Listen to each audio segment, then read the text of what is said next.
What's up, guys? This is the story about how I got my DX Racer. So it's basically the craziest story ever. Alright, to make a long story super short, basically how it happened was me and my buddy Blake, who was known as UMG Disciple, we lived down here in North Carolina, took the train up to UMG Philly, and basically we weren't really a part of UMG at the time of arrival to UMG Philly, but when we left, we were a part of UMG. It was the craziest experience of my life so far. So at the time we were working for Mainstage Games, we were doing some media, a little bit of media stuff for them, and then we started recording and shooting a lot of video and doing some pictures, and then by the end of the trip, I was running the YouTube, the Facebook, and yeah, I guess that's it. There's the YouTube and the Facebook, and Blake was running the Instagram for UMG, and it just happened all in a blink of an eye, and it was crazy. So basically at the very end of UMG Philly, after everybody was tearing down, we had all of these DX Racer chairs. And if you ever get a DX Racer, they're the most comfortable chairs. Look at this. Look at this.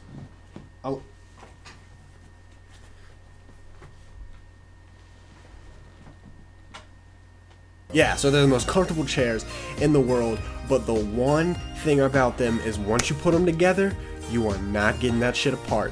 We were trying to get one apart, and basically, right here,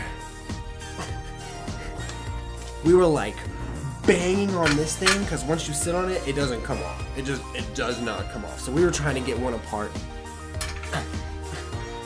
This is probably gonna cut right here. So we were trying to get one apart at UMG Philly so that we can box it back up and take it with us to North Carolina so that I could use it while I do my UMG weekly videos, so that, you know, a little bit of promotion or whatnot, you know, basically. And I'm sitting here like I'm getting a banging ass chair, so I'm cool with it. I never know what to look at. I should look at the webcam, not my face. I keep looking at my face. So basically we took apart an entire chair except for one part, which is the main body of it, because it just won't come apart. Once you put it together, all the weight that is distributed onto it from actually sitting on the chair sticks it together, and that is not coming apart unless you like sledgehammer it. That's a jackhammer. Sledgehammer it apart. So what ended up happening is we had one chair left over that Jeff was going to, you know, take home for his kids so that they could play on it, and being the nice guy that Jeff is, he let us take the chair that is completely boxed up, and then he took all the ones that were, you know, still put together so that we didn't have to worry about repackaging them and stuff like that. So I had the biggest box in my hand. Like, this box is like, I can't even, like, this box is like, nothing can describe it. Like, it is a gigantic box. It was bigger than both of my suitcases combined, and so I didn't know if I was going to be able to take it, but I had a, you know, $450 chair, and so what am I going to do but do my best to try to get it home. So Blake and I leave the hotel, and basically we're trying to get all of our suitcases and this big ass box over to the train station right there in Philly. We call the taxi, and we're trying to get everything into the taxi, and we start shoving the box in the back and try to close. We try to close the cab of the taxi, and this is how it is. This is the taxi. It goes because there's just this huge box right here, and so we ended up having to take the box out, shove it in the back seat, and I sat with it, and I had about this much space. It was completely illegal, but the cab driver was super cool with it. I told him it was a really expensive chair. I actually told him that I won it. I won. He was like, "Did you win that gaming event?" And I was like, yeah, I won this chair. Like, oh, so you must be really good at games. You must be good at the Call of Duty. Yeah, yeah. So we just keep driving in the taxi all the way to the train station in Philly, and I have this gigantic box. I didn't know if I was going to be able to get it on the train, so I try to check it in as my luggage and carry my luggage as carry-on. I go to the lady at the desk and I say, "Please, can I put this on as luggage?" And she said, "What is it?" And I could have said anything else besides "it's a chair," and she would have been okay with it. But being the person I am, I said, "It's a chair." And she said, "Oh, we don't do furniture."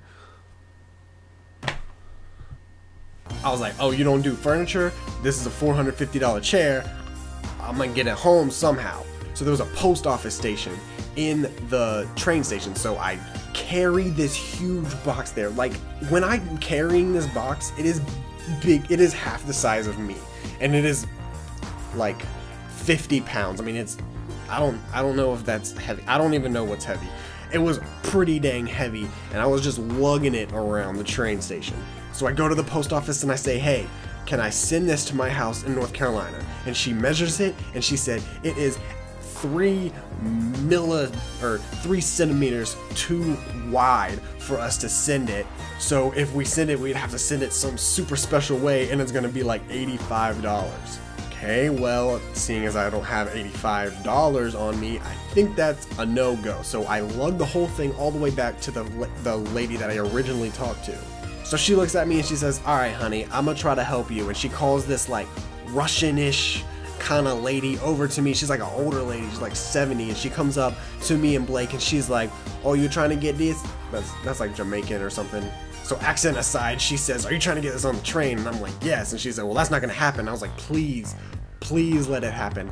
I don't know what else to do. And so she says, well, maybe we can sneak it onto the train without the conductor knowing and put it in the special luggage section, which is like right by the handicap spots, so that there's just a big section in the train where handicapped people usually sit, and most of the time it's open because apparently handicapped people don't take the train very much. And so I'm like, all right, well, this is literally the only option I have right now.